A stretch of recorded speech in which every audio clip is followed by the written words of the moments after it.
We all, when we hear the word startup, we have, a kind of a pattern, let's say, in our minds. So, we're thinking about, large tickets, large funding rounds, many consecutive funding rounds. Mm-hmm. We're thinking about, Silicon Valley or, different regions in the world that might be of kind of innovation hubs, right?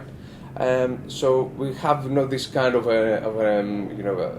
what a startup looks like when it starts and when it launches. Would you agree on, these terms, and, does it make sense, for Starttech Ventures to follow such a pattern? Yes, thank you, Vangeli. I think it's no surprise that I really disagree to those myths. Very, So you call them a myth? They are myths. And I think there are myths that should be debunked. So the number one myth is about funding. There is an inflation of funding rounds. I mean, recently, here in Europe, I heard about seed rounds of 3 or 4 or 5 million euros, which is incredible. It used to be a large Series A round a few years ago. There is an inflation of funding, and people think that, oh my God, I need to raise tens of millions of dollars or euros in order to really have chances to develop my business. That's definitely not true. Yodec itself is an excellent example of capital efficiency. Epignosis as well. AbZorba Games in the past, talking about companies from the Starttech Ventures portfolio. So no, not only raising more money than needed, than the barely sufficient, not only does it not help, but I'm afraid that it really reduces the chances of success because it creates complacent organizations. So we are definitely into a bubble. The funding routes are incredibly large, and I don't think that this is to the benefit of the entrepreneurs. So that's the number one myth. The second myth is about the Silicon Valley.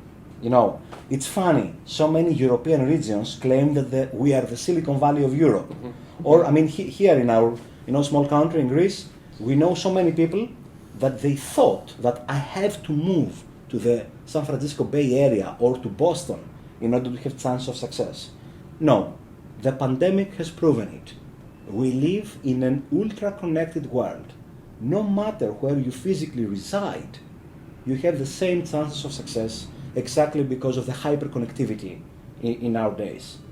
And I really believe that talking about countries like Greece, it's not only to Greece, but with countries like Greece, the combination of the quality of life, the cost of life, helps a lot to assembling great teams that can be very successful in target markets like North America while they live in countries like Greece. So this myth is gone. One more myth is about, a crazy idea or an exotic technology. I need to do AI, neural networks, quantum computing. Innovation.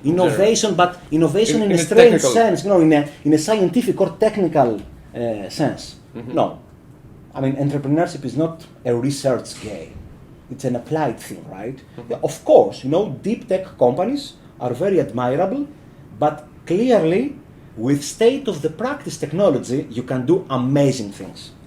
Actually, my theory is that companies that started as state-of-the-practice, over the year, they became so competent and they gathered all the resources necessary that in a second or in a third stage, they managed to advance technology themselves.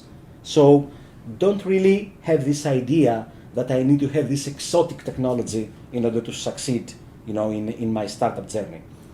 And actually, innovation is not only about, science and, deep tech. Business model innovation is the number one innovation. Exactly. And this makes the difference. And I think the moment that you have a truly efficient and innovative business model, it's very likely that in the future you will manage to also have scientific or technical innovation as a later development. And the last myth, it's about the typical entrepreneur. This guy with amazing theatrical skills that does excellent pitching, that everybody, has the wow effect. No. I believe the future belongs to the atypical entrepreneur, to the introvert guy or gal that really loves a problem. They fall in love with a problem and they find, a smart, efficient, and economically sustainable way to deal with that problem that many customers face. That's the future, in my humble opinion. I completely agree.